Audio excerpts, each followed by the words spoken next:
siapa yang menguasai darah, dialah pelakunya, atau merekalah pelakunya.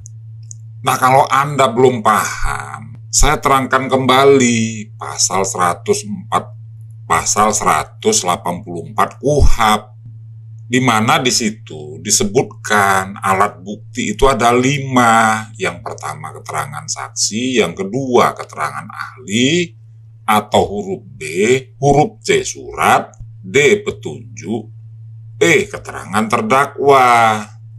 Dan di pasal sebelumnya disebutkan pasal 183 dibutuhkan minimal 2 alat bukti.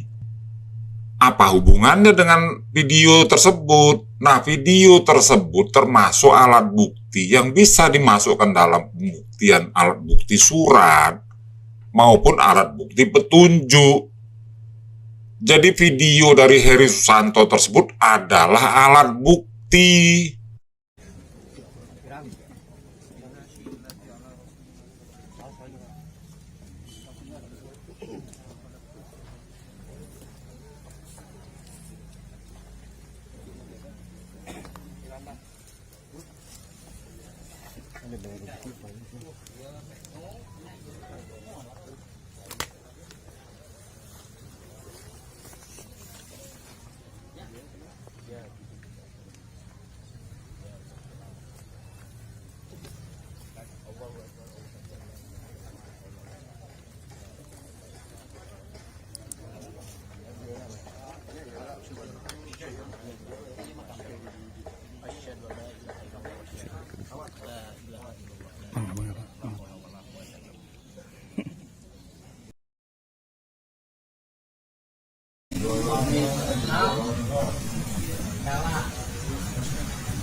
Nah, samping ya, samping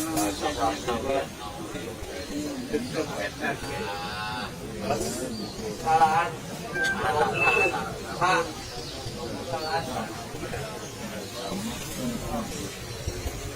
Kamu mau kantong jenazah bro? Kamu mau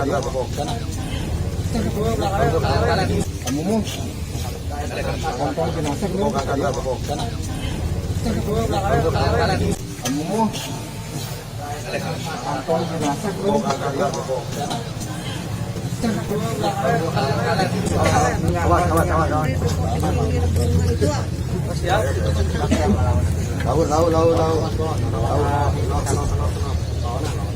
La ilaha illallah, la ilaha illallah, la ilaha illallah, la